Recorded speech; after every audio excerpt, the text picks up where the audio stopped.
Hey everyone, Modim Simcha. I'm super excited to begin this crash course in Sefer Shir HaShirim, and I think it's a very important book to study. We're going to be reading it this coming Shabbos, and we have 4 days until then.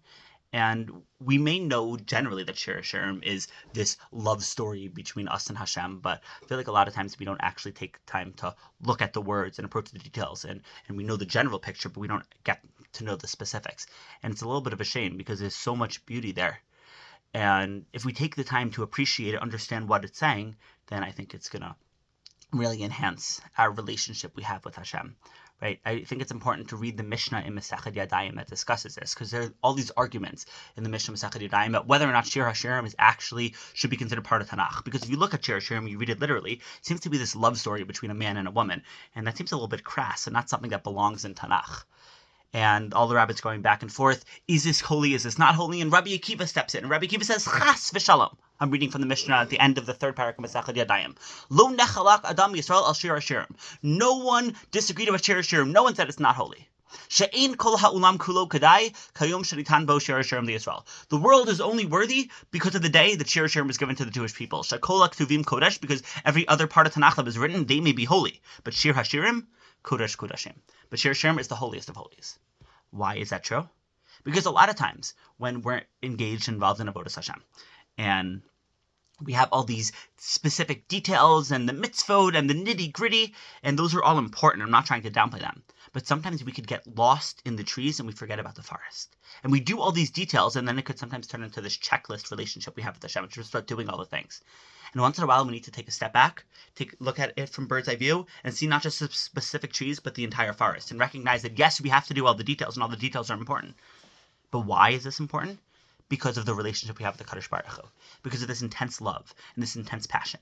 And Shir HaShirim, if you read it literally, it's this story between a man and a woman who are in love and how they navigate their relationship. But Chazal tell us we shouldn't be reading it literally. It's a metaphor for our relationship that we have with the Kadosh Baruch Hu, that there's this intense love and this intense passion between the Jewish people and between Hashem.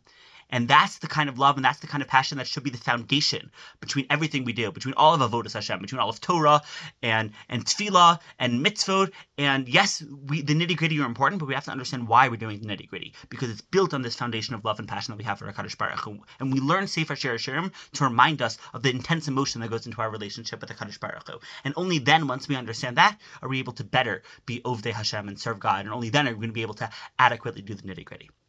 So that's why learning this book is so important. And hopefully over the next couple days, we're going to try to get a better sense of what's actually going on in the Sefer. Today we did a little bit of an introduction. We're actually going to get into Perek Aleph now.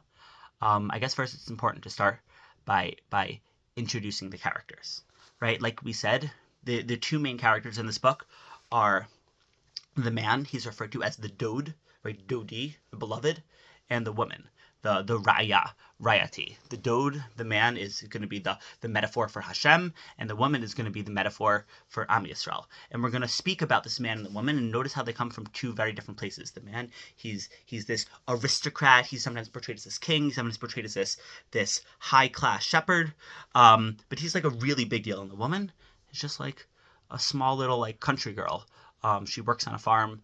And there seems to be this disconnect between them. And a lot of times you think that there's not able to be a relationship between the two of them. And a lot of the Sefer is navigating that, where you have Hashem, who's so majestic and so amazing, and Am Yisrael, who's just this small, tiny people.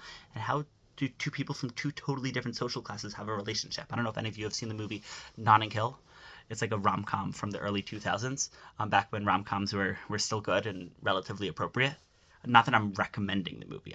If you happen to have seen it, then you'll get this analogy. But even if you haven't seen it, the point is that this movie is about this small little man, this British man from this small town in London called Notting Hill. And there's this big famous American actress from Hollywood named Anna Scott, and how they navigate the relationship between a big famous woman and a man from like this low-class British family. And that's what I think about when I think about this relationship that's described in Shir HaShirim between Hashem, who's so amazing, he's so high class, and then us, Am Yisrael, we're this woman who's so tiny. Rashi describes it as a relationship that used to exist and used to be so strong, And then Am Yisrael kind of distanced himself from Hashem, almost because we couldn't believe it was real. We thought it was just a dream, that we didn't actually have this relationship with Hashem, because it can't be that someone so small is able to be close with someone so big, and therefore we just got caught up with like the other small people around us, and now we've distanced ourselves from Hashem, and now we're an almanah b'chaim. We're a widow, but not a widow because our husband has died, but we're a widow because our husband is still alive. We've just distanced ourselves from him,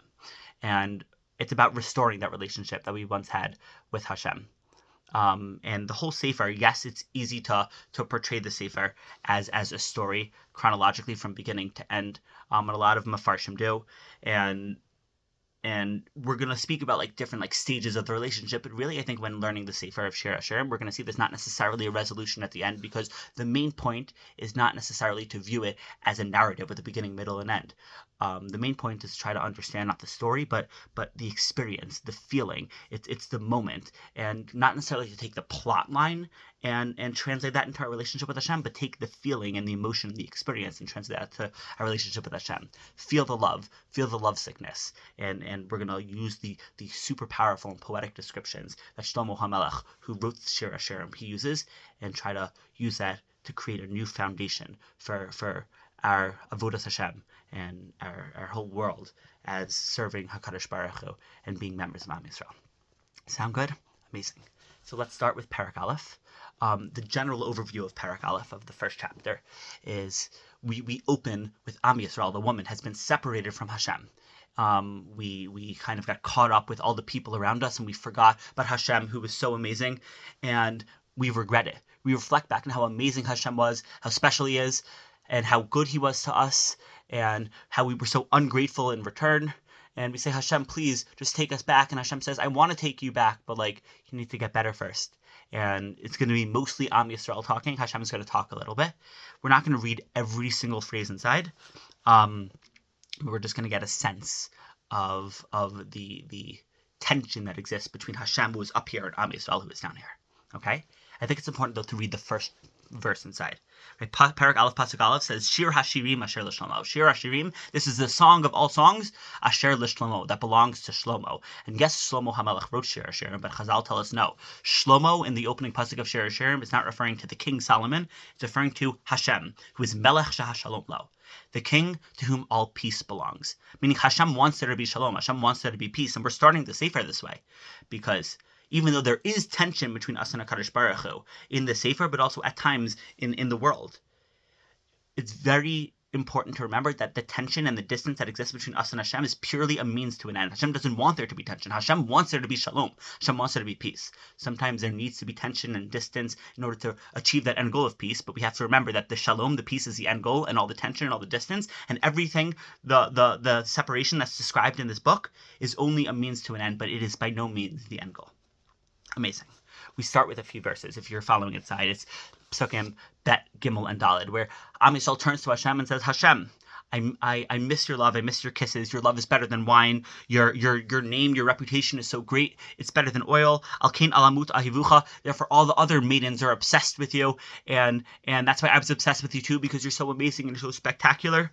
And Hashem, if you would just like call out to me a little bit and give me a small hint that you want me back, Moshchini, and you just draw me a little bit, then acharecha narutza, I'm gonna run after you with open arms. Please, just you're so amazing. Just give me this small hint that you want me, and I'll like be desperate to come back to you, because Hashem, we have so many good memories of back in the good old days where you brought me into your home, and Nagila v'nismachabach, and we were so happy when we were in your home. Nazkir dodecha miyayin, I remember your love from those days. It was better than wine, and we had such a straight, consistent love.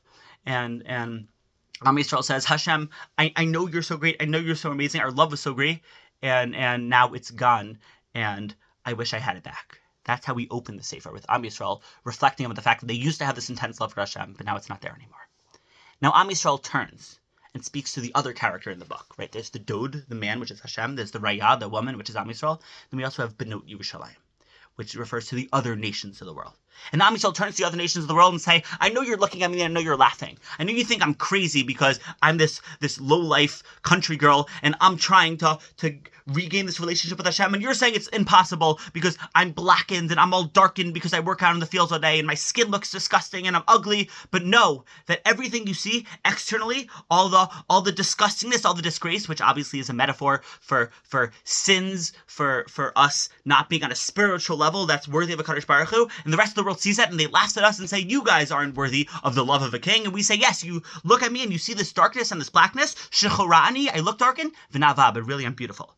Right? Ka'ohle kedar, I may look darkened like tents outside, but really kiryot shlomo. I'm able to be washed and cleaned like the drapes, like the curtains of Shlomo. Right? And we tell the rest of the world that it's only a sunburn. I only look darkened and blackened because I've been out in the sun. I've been exposed to the reality of the world. Because b'nai imi ni charuvi. Because I have all these other people who are on my level, all these other country girls who kind of had a bad influence on me, who rubbed off on me, and therefore they got me to be involved in very low life activities and to not have aspirations and passions for something greater. And I kind of was like stuck in my little country world. They made me the guardian of all their vineyards, and we kind of just like stayed on the vineyards, but I forgot about my own vineyard, which is referring to Hashem. Meaning they kind of trapped me on their low life plane in the small country world, in the small town, the small village, when really my aspirations were for something greater, for Hashem. And that's the reason why I'm so darkened and so blackened, because I kind of have forgotten what's important. I've lost my values. I've lost my priorities. I've been staying out in the field with those bad influences on me and doing the things where we don't really have aspirations. We don't really have passion for something greater. But really, I know that there's something more. And that's Hashem. And the grass is always greener on the other side. I didn't appreciate it until I lost it, but now I realize how much I'm missing. And HaKadosh Baruch Hu, I messed up and I want to get the relationship back. So then Am Yisrael turns back to Hashem in Pasuk Zayin, the 7th Pasuk. It says, Hashem, she'ahava nafshi, you are the one who my soul loves. And Hashem, you used to be my shepherd and I used to be your sheep.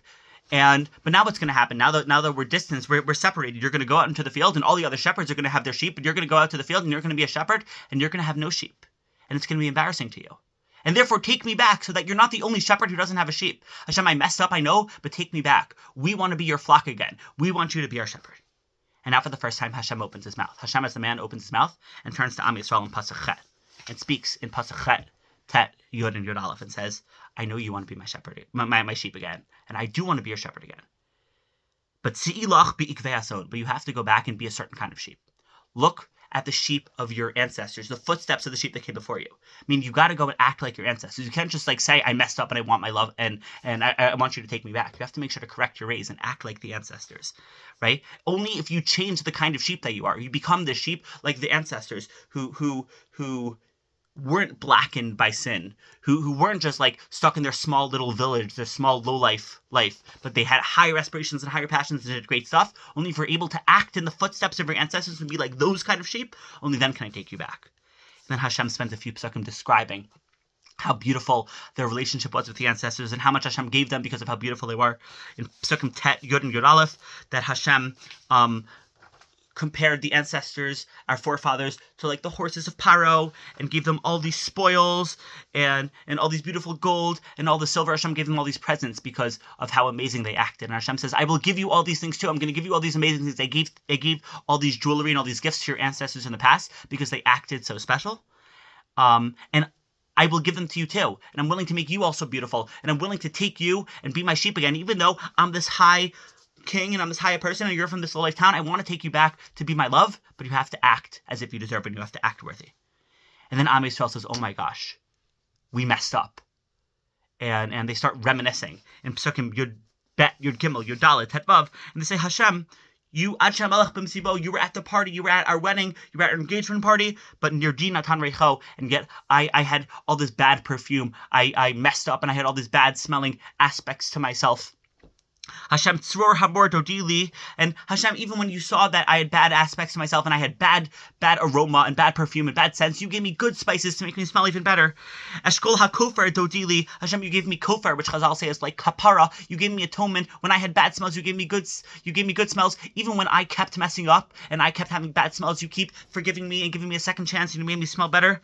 Hashem, we're the bad ones, but you're really the good one. Hinach yafa rayati, hinach yafa inaychun.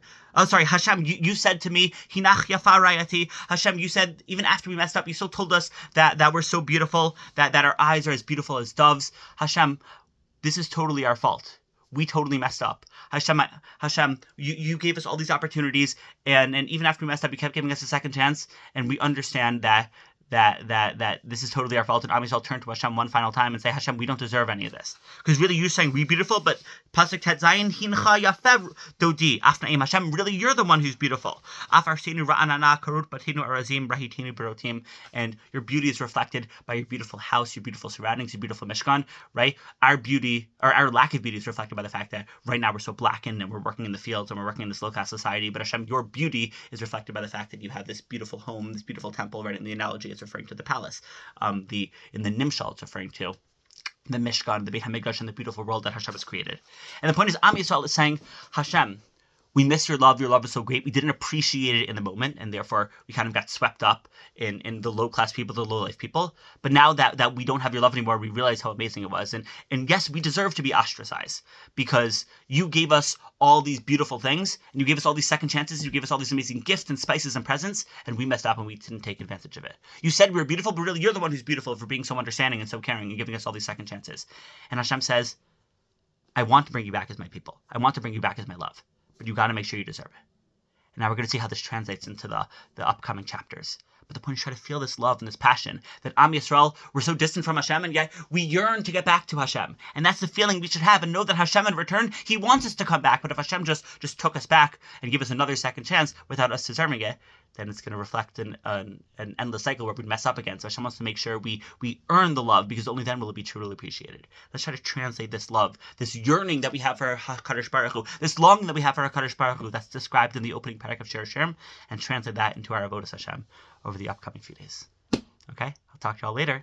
Have a good one. Bye.